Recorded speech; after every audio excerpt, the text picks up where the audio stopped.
ಮತ್ತೆ ಅವ್ರಿಗೂ ಕೂಡ ಸಮಸ್ಯೆಗಳು ಬೇರೆ ರೀತಿ ಸಮಸ್ಯೆ ಆಗ್ತಾ ಇರುವಂತದ್ದು. ಇದ್ರ ನಡುವೆ ರಜೆ ದಿನಗಳನ್ನು ಕೂಡ ಎಕ್ಸ್ಟೆಂಡ್ ಮಾಡಿದ್ದಾರೆ. ಅದರ ಅರ್ಥ ಮಕ್ಕಳಿಗೆ ತೊಂದರೆ ಆಗ್ತದೆ. ಅದರಲ್ಲೂ ಕೂಡ ವಿಶೇಷವಾಗಿ ಗ್ರಾಮೀಣ ಭಾಗದಲ್ಲಿ ಸರ್ಕಾರಿ ಶಾಲೆಗಳಲ್ಲಿ ಓದ್ತಕ್ಕಂಥ ಮಕ್ಕಳು ಒಂದೊಂದು ದಿನವೂ ಕೂಡ ಅಷ್ಟೇ ಮಹತ್ವ. ಇನ್ನು ಶಾಲೆಗಳು ರಜೆಯನ್ನು ಕೂಡ ಘೋಷಣೆ ಮಾಡಿ ಈ ರೀತಿ ಶಾಲಾ ಮಕ್ಕಳು ಕೂಡ ಶಿಕ್ಷಣಕ್ಕೂ ಕೂಡ ತೊಂದರೆ ಮಾಡ್ತಾ ಇರ್ತಕ್ಕಂಥದ್ದು. ಯಾವ ರೀತಿ ಒಂದು ಪೂರ್ವ ತಯಾರಿ ಇಲ್ಲದೇನೆ ಆತುರವಾಗಿ ರಾಜ್ಯ ಸರ್ಕಾರ ತೀರ್ಮಾನಗಳನ್ನು ತೆಗೆದುಕೊಳ್ತಾ ಇದೆ. ಇದಕ್ಕೆ ಮತ್ತೊಂದು ತಾಜಾ ಉದಾಹರಣೆ ಅಂತ ಹೇಳಿದ್ರೆ GB ಇವತ್ತು ಇನ್ನು ಮೊದಲ ಸಭೆಯನ್ನ ಮಾನ್ಯ ಮುಖ್ಯಮಂತ್ರಿಗಳು ಕರೆದಿದ್ದಾರೆ. ನೆನ್ನೆ ನಮ್ಮ ಎಲ್ಲ ಶಾಸಕರ ಮಿತ್ರರ ಜೊತೆ ಮಾತನಾಡ್ತಾ ಇದ್ದಾರೆ. ಇವತ್ತಿನ GBA ಸಭೆಯ ಅಜೆಂಡಾನೇ ಕೊಟ್ಟಿಲ್ಲ ಶಾಸಕರುಗಳಿಗೆ. ಅಷ್ಟೊಂದು ಗೌಪ್ಯವಾಗಿ ಜನಪ್ರತಿನಿಧಿಗಳಿಗೆ ಶಾಸಕರುಗಳಿಗೆ ಇವತ್ತು ನಡೀತಕ್ಕಂಥ GBA ಮೊದಲ ಸಭೆಯ ಅಜೆಂಡಾವನ್ನು ಕೂಡ ಕೊಡದಂಗೆ ಏನ್ ಮಾಡೋದಕ್ಕೆ ಹೊರಟಿದ್ದಾರೆ. ನಾನು ಎಲ್ಲಿ ತಯಾರಿದೆ ಆಯ್ತು. ಸುಪ್ರೀಂ ಕೋರ್ಟ್ ಅಲ್ಲಿ ಈಗಾಗಲೇ ಅಫಿಡವಿಟ್ ಕೂಡ ಸಲ್ಲಿಸಾಗಿದೆ. ಡಿಸೆಂಬರ್ನಲ್ಲಿ ಚುನಾವಣೆ ಮಾಡ್ತೀವಿ ಅಂತ ಹೇಳ್ತಾ ಇದ್ದಾರೆ. ಎಲ್ಲಿದೆ ತಯಾರಿ?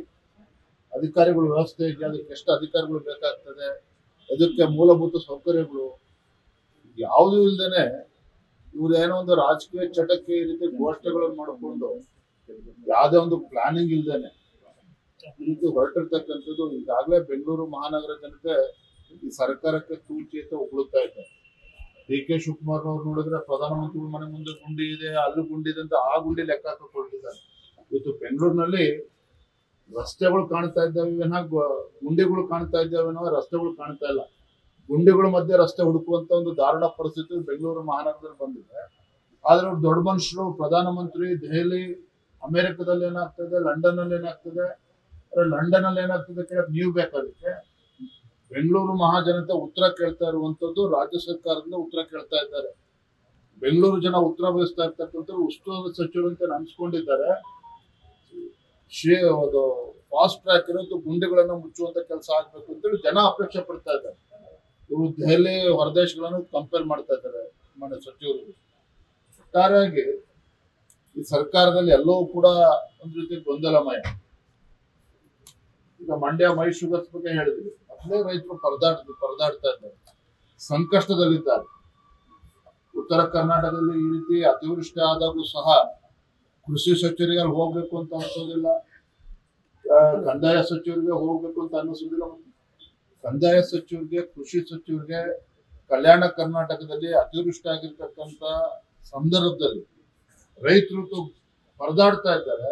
ಈ ಕಂದಾಯ ಸಚಿವರು, ಕೃಷಿ ಸಚಿವರು ಆ ಜಿಲ್ಲೆಗಳು ಹೋಗೋಕ್ಕೂ ಸಮಯ ಇಲ್ಲ ಅಂತ ಹೇಳಿದ್ರೆ ಮತ್ತೆ ಏನಕ್ಕೆ ಇರ್ಬೇಕು ಇವ್ರು ಮಂತ್ರಿಗಳಾಗಲ್ಲ? ಆ ಭಾಗದ ರೈತರ ಸಮಸ್ಯೆಗೆ ಸ್ಪಂದನೆ ಮಾಡೋದಕ್ಕೆ ಸಾಧ್ಯ ಆಗುದಿಲ್ಲ ಅಂತ ಹೇಳಿದ್ರೆ ಇವ್ರು ಸಚಿವರು ಕೂಡ ಬದುಕಿದ್ದು ಕೂಡ ಸತ್ತಂತೆ ರೈತರ ಪಾಲಿಗೆ. ನಾನಿದ್ರ ರಾಜಕಾರಣ ಮಾತನಾಡ್ತಾ ಇಲ್ಲ. ಭಾರತೀಯ ಜನತಾ ಪಾರ್ಟಿ ನಾವತ್ತು ನಿರ್ಧಾರ ಮಾಡಿಕೊಂಡು ನಾನು ನಮ್ಮೆಲ್ಲ ವಿರೋಧ ಪಕ್ಷದ ನಾಯಕರು ನಾವೆಲ್ಲ ಕಲ್ಯಾಣ ಕರ್ನಾಟಕ ಹೋಗ್ಲಿಲ್ಲ ಅಂತ ಹೇಳಿದ್ರೆ ಮುಖ್ಯಮಂತ್ರಿಗಳು ಇಲ್ಲ ಹೆಸರು ಮೇಲೆ ಕೂತ್ಕೊಂಡೆ ವಿಡಿಯೋ ಕಾನ್ಫರೆನ್ಸ್ ಅಲ್ಲಿ ತೀರ್ಮಾನ ಮಾಡೋರಿದ್ರು.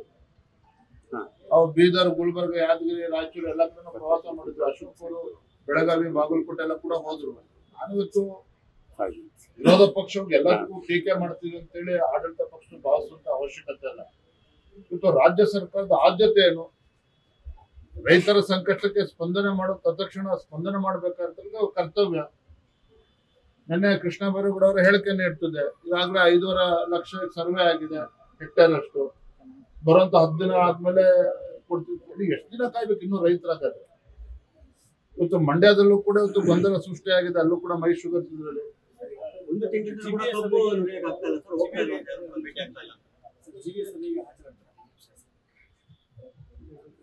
ಈಗಾಗಲೇ ಗೈರಾಗ್ಬೇಕು ಅಂತ ಈಗಾಗಲೇ ತೀರ್ಮಾನ ತೆಗೆದುಕೊಂಡಂತೆ ಕಾಣ್ತದೆ. ಯಾಕಂದ್ರೆ ಏನು ಆ ಸಭೆ ಅದರಲ್ಲಿ ಮೊದಲ ಸಭೆ ಅಜೆಂಡಾನೇ ಗೊತ್ತಿಲ್ಲದೆ ಹೋಗಿ ಮಾಡೋದಾದ್ರೆ ಏನು? GBA ಬಗ್ಗೆ ಆಡಳಿತ ಪಕ್ಷದಲ್ಲಿ ಇವತ್ತು ವಿರೋಧಗಳಿದ್ದಾರೆ. ಎಲ್ಲದರ ಗೊಂದಲದ ನಡುವೆ ತೇಪೆ ಹಚ್ಚುವಂತ ಕೆಲಸವನ್ನ ಇವತ್ತು ಮಾಡೋದಕ್ಕೆ ಹೊರಟಿದ್ದಾರೆ. ಯಾವುದೇ ಒಂದು ಪೂರ್ವ ತಯಾರಿನೂ ಇಲ್ಲ.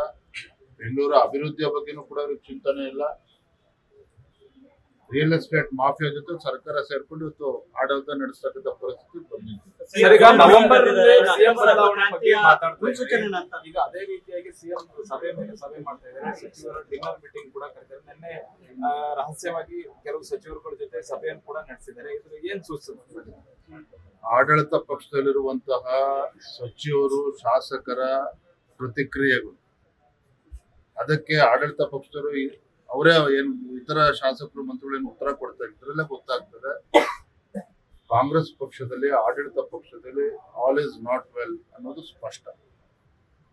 ಬಿಹಾರ್ ಚುನಾವಣೆಯ ನಂತರದಲ್ಲಿ ಸಾಕಷ್ಟು ರಾಜಕೀಯ ವಿದ್ಯಮಾನಗಳು ಈಗಾಗಲೇ ರಾಜ್ಯದಲ್ಲಿ ಪ್ರಾರಂಭ ಆಗಿದೆ. ಒಂದು ತಾರ್ಕಿಕ ಅಂತ್ಯಕ್ಕೆ ಹೋಗ್ತದೆ ಅಂತೇಳಿ ಆಡಳಿತ ಪಕ್ಷದಲ್ಲಿ ಮಾತನಾಡ್ತಾರೆ. ಆಡಳಿತ ಪಕ್ಷದ ಸದಸ್ಯರು ಹೇಳುವ ಹಾಗೆ ಅವ್ರಿಗೆ ಆಗಲೇ ಹಿಂಟ್ ಸಿಕ್ಕಿದೆ. ನಾವಿದನ್ನ 6 ತಿಂಗಳಿಂದ ಕೂಡ ನಾವು ಹೇಳ್ತಾ ಇದ್ದೇವೆ. ಅಂದ್ರೆ ಮುಖ್ಯಮಂತ್ರಿ ಕುರ್ಚಿ ಗಂಡಾಂತರ ಬಂದಿದೆಯೋ, ಇನ್ಯಾರಿಗೆ ಅದೃಷ್ಟ ಒಲಿತದೋ, ಎಲ್ಲವೂ ಕೂಡ ಕಾದ್ ನೋಡ್ರಿ. ಲೇಟೆಸ್ಟ್ ಹಾಗೂ ಇಂಟ್ರೆಸ್ಟಿಂಗ್ ಸುದ್ದಿಗಳಿಗಾಗಿ ಬಾಸ್ ಟಿವಿ ಕನ್ನಡ ಚಾನೆಲ್ನ ಸಬ್ಸ್ಕ್ರೈಬ್ ಮಾಡಿ. ಹಾಗೆಯೇ ಬೆಲ್ ಐಕಾನ್ ಪ್ರೆಸ್ ಮಾಡಿ. ಇದರ ಜೊತೆಗೆ ಫೇಸ್ಬುಕ್, ಇನ್ಸ್ಟಾಗ್ರಾಮ್, ಎಕ್ಸ್ ನಲ್ಲೂ ಮಿಸ್ ಮಾಡದೆ ಫಾಲೋ ಮಾಡಿ.